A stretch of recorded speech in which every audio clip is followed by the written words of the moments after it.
So the last time I was in Edinburgh and watching shows on the Fringe, I was still an anonymous author, absolutely fearing that any day now my identity was going to come out.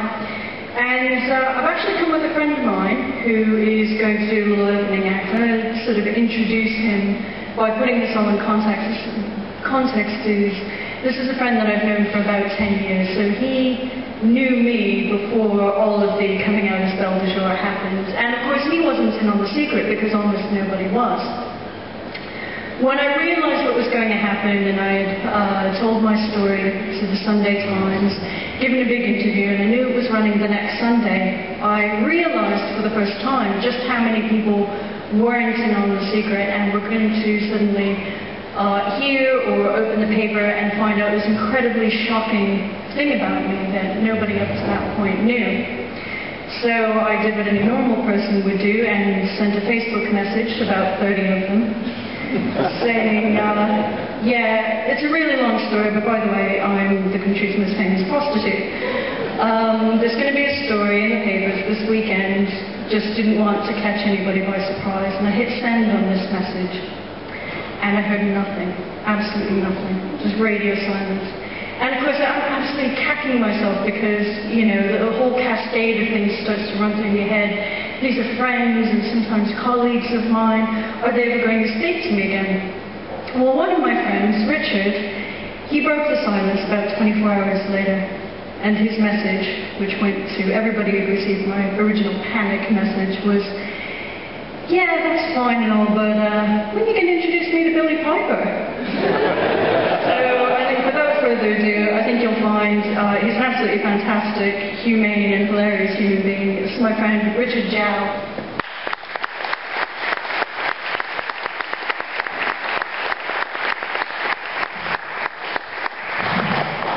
What's up, Edinburgh? Everybody good? Yeah, we've all had a good day? Yeah. We all obviously came to see comedy, that's why you're here. Don't worry about it, I'm not funny, so it doesn't make any fucking difference. It's fine. Yeah, I've had a recent big change in life, to be honest. I've been married for a long time, and my wife and daughter have just moved to America. And you can see that I'm still here. Tells you a lot. I'm just amazed with the section that's written on the back. That was my nickname in school. Coincidences. Yeah, they moved to America. It's kind of made me think and evaluate kind of the history of the relationship and how these things work. And it's been a bit of a rocky road. I still remember the first time that we met, and I was allowed to go back to her house straight afterwards, which was fantastic. Thought, charming man, this is going to work a treat. But for 4 weeks, I was made to sleep on top of the sheets, still wearing jeans. Yeah, that was the noise I made. It was fairly brutal. And after 4 weeks, when I thought finally, she said she gave me a go-ahead, and she went, yeah, no problem, we're going to go on and do this.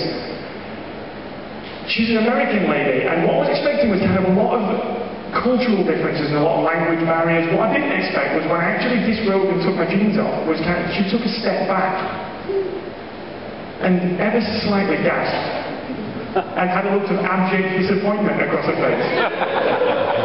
Which is right up there with projectile vomiting as something you just got after. And what she actually said to me was, she said, that's interesting. Again, not good.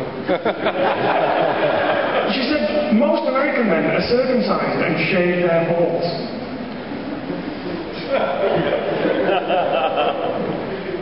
So I called a bluff on it. I converted to Judaism, and now she can't eat bacon, so fuck her.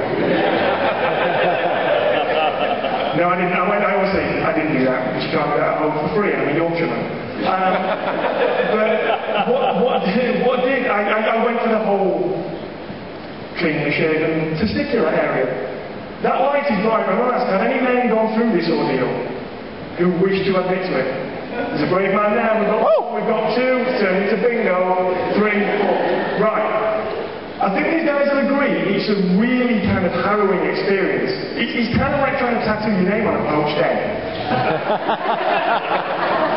You've got to be really, really careful. The first thing you've got to do is you've got to get your stance just right. So you've got to get your stance right. And you've got to get the mirror in just the right place. Yeah? And you've got to have a very understanding barber. It was, yeah, and we and kind of, like I said, we've been married for a long, long time. Things change, sex changes as kind of you're going through your relationship. And now, I'll be honest, like anything puts me off sex at the moment. It's just kind of, I mean, the Olympics was a bad thing, I'll be honest, that didn't really work out for anybody. You've had a bad day at work, the dog's in the room watching, like, I mean, I've got many dog people in, and I don't mean like half dog, half person. I mean, we've got many people who like love their dogs and have dogs. Yeah, the problem with dogs, and I think you know this is, no matter what you're doing, they constantly give you this look of, I don't know what you're doing, but that's amazing. Can I join in? At least I think he was looking at me. There were 5 of us in there, so it could have been something else. Yeah, they've been away now. They've been away for 3 months, and it's very, very difficult. I'll be honest, Mozilla Firefox is taking a real hammering. It's not. That's an alternative Internet Explorer. And I'm kind of trying to find new pornography that interests me, to be absolutely honest, because you go through so much, you just don't know what to find next. And what I've discovered is that I'm really into parody porn at the moment. Has anybody discovered parody porn? Kind of a gentle, knowing, a couple of guys at the back who are on it right now.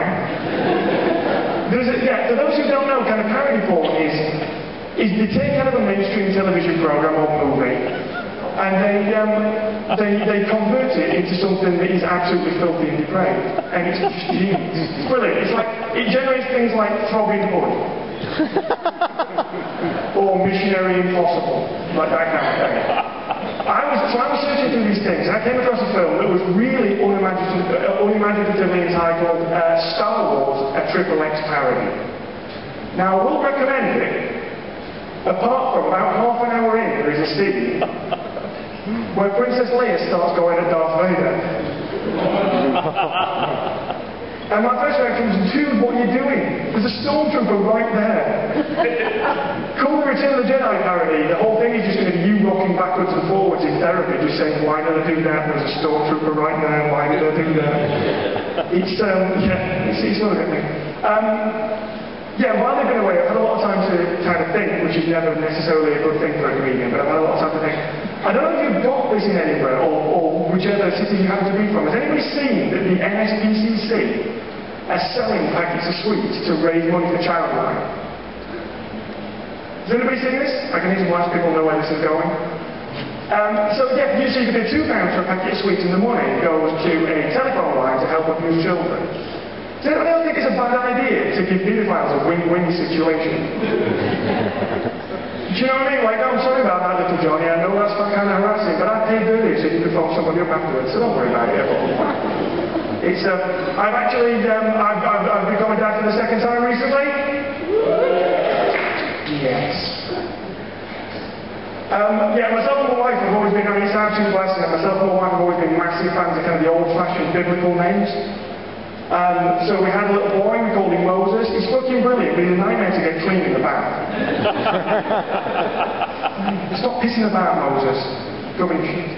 I haven't had a 2nd kid, but I do have 1 kid. And 2012 was a horrifying time to be raising children. It's really, really tough as a parent these days, kind of knowing how to do it properly. I mean, there's so many things to be scared of. The kind of teenage pregnancy, kind of teenage drinking, STIs, Justin Bieber. There's a lot of shit you've got to deal with. I'll be honest, I'd rather my daughter came home with an STI than Justin Bieber album. And she's 6. Because quite honestly, you can get rid of chlamydia with antibiotics, but that won't be a fucker's going nowhere. So I'll take the chlamydia, thank you very much, and just deal with that. It's difficult with kids now, knowing where the messages are coming from. They're kind of bombarded all the time. And you have to really keep an eye on it as a parent. It's very, very difficult. I was cleaning my teeth before my daughter left, and my daughter was stood next to me. And we're cleaning away, and my daughter looked up at me, and she said, Daddy, you know when you clean your teeth, you're only actually cleaning 30% of every tooth. I said, that's incredible. Kind of at the time she was 5. I thought the things that they're learning in science in school, that's amazing. She said, yes, but with new Aquafresh Ultimate, you get some more of your teeth for a longer cleaner cleaners. I've been still marketed at 7:30 a.m. by my daughter, and that's not what worries me the most. She's so susceptible to these messages. It's only 10 years until she's saying, Daddy, you know what's really good for quick weight loss? What's that, sweetheart? Crystal meth. Yeah, you can't be good. I've tried to raise my daughter, I'm a skeptic myself, and I've tried to raise my daughter in kind of this logical thinking, kind of skeptical approach. And it's again, it's a very, very difficult thing to do. You've really, really got to pay attention to these things. I think the first thing I did was, when she was about 2, I decided I am never listening to the song Wheels on the Bus ever again. So I introduced her to fairly hardcore rap and R&B. I thought, that's a good move, she's 2. She'll get used to this. Because what did worry me was kind of the misogyny of these songs would have a really negative effect on her.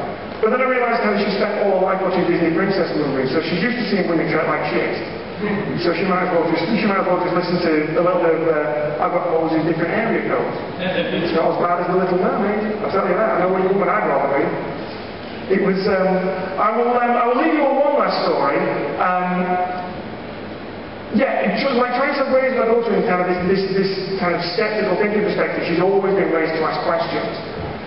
And I've always tried to give her a straight answer. She was only 4 when she said to me, "Daddy, is there a God?" That's a big question for a 4-year-old. And I said to her, "To be honest, sweetheart, I don't believe so until somebody provides me with some kind of information that leads me to think otherwise. I don't think so."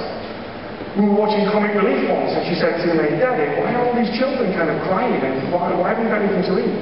I said, "That's a really big question." She was only 5. I said, "That's a big question, but there's a lot of things involved. There's kind of Western greed and dictatorships, and there's a lot going on." I thought, yeah, parenting 101, I'm nailing this. And then she asked me if Elmo was real. Bottled it. Bottled it. I couldn't be the person to tell her that no, he's just a red sock puppet with a man's hand up his arse doing a baby voice.